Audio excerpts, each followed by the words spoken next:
Hi guys, welcome back to the channel. Today I want to show you my new Suhr Classic Pro guitar.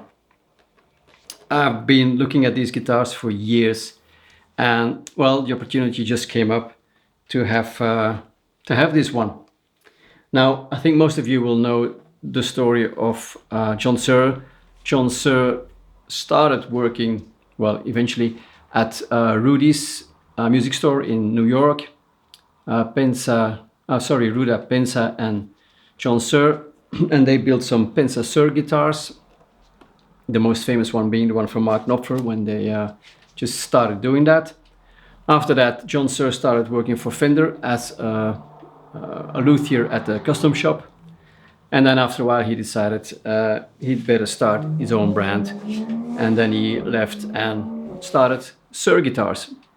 Now, Suhr guitars are considered as one of the best guitars, and in this case Strat type guitars that you can find. I think John Suhr has learned a lot while working at Rudy's, and especially when working for Fender in the custom shop, and that he sort of figured out what he should do in order to make a name for himself and to to make a brand of guitars that stands out from the rest. I think his main focus was on quality of the parts, build quality control checks, I mean, from A to Z. Think about a Strat, in this case, that is perfect on every level. Now let's quickly run you through the specs. It's a two-piece older body. It's not the lightest guitar I've had. This one is a sunburst, and I know that everyone these days is going for those pale colors like Daphne Blue and Seafoam Green, all that stuff. Me, I like a traditional guitar, especially when it's like something straightforward like this one.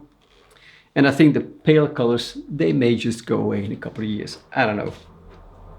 It's not relic either, so it's totally unblemished. So two-piece older body. As you can see, the cavity covers are not recessed. They're not flush to the body, they're just on top of it. The neck plate is slightly at an angle so that you got a bit more access at the heel. There's a go-to 510 bridge tremolo. It's not actually a really expensive trem, but it does the job really well. They got their own electronics, and I must say these pots are the smoothest you can find. I mean, this just feels perfect. They got their own pickups. The single coils are a noiseless variety, I think they're called. Let me just quickly look at the cheat page. Yeah, these are V60 LP pickups in the bridge and in the middle, and the humbucker is an SSV. The scratch plate is white, but it's got a bit of that greenish tint to it. I'm not quite sure if the camera will pick that up. It is not white. There's sort of a slightly green discoloration in it, which is really nice, and it works really well with the sunburst.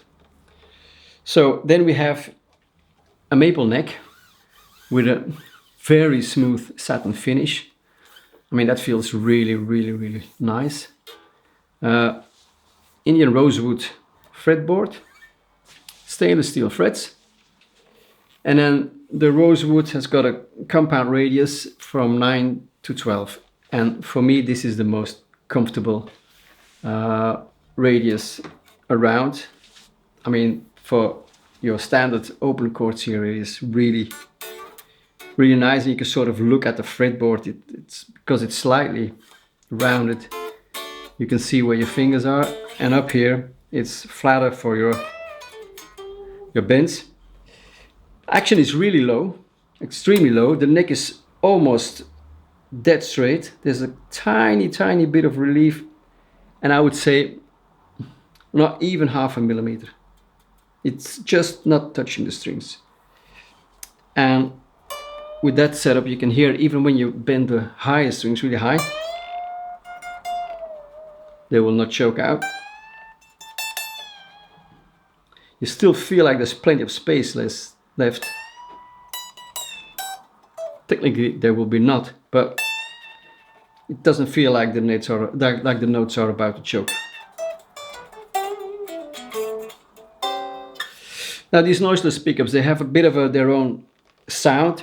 They don't sound as vintagey as the standard or the custom shop pickups from Fender, but they sound very balanced, very modern, very open, punchy, transparent,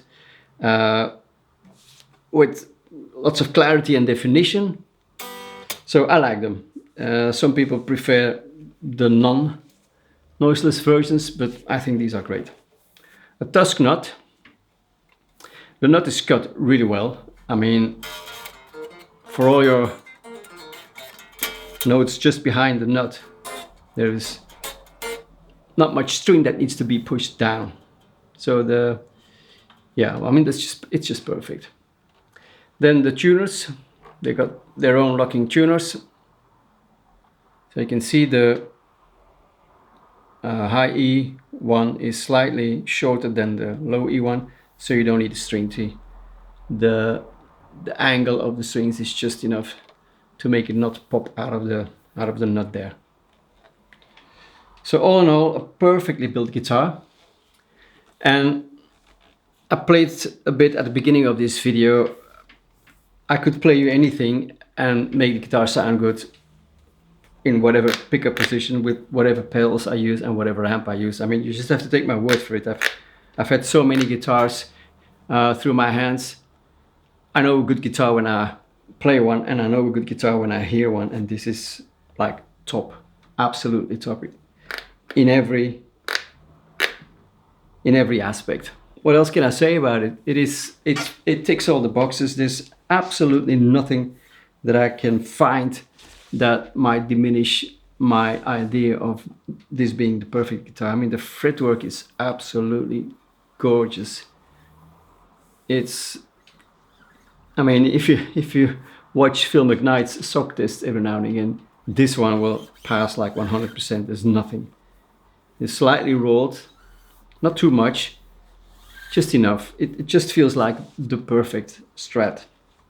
The guitar met my expectations because they're not cheap. I think this guitar for the moment is like 3K, so 3,000 euros, $3,000. That's what they are, so they're not cheap. It also comes in a nice gig bag, and I actually prefer gig bags to hard cases. 95% of the time when I take a guitar with me, it's in a bag. I think it's safer in a gig bag than in a case because it still rattles in a case. It can move about. Gig bag is easier to carry around, and this one is a very nice, solid, really thick padded bag with a big compartment at the front. I just noticed I got two tremolo arms because there was one in the front pouch, and I found another one at the bottom of the pouch, so I got two nice straps to carry the bag, a little pocket on top. So yeah, no complaints there. Okay guys, that was it for this video. I hope you enjoyed it, and I think this guitar is going to stay with me for a very, very long time. See you in the next video, guys. Bye bye.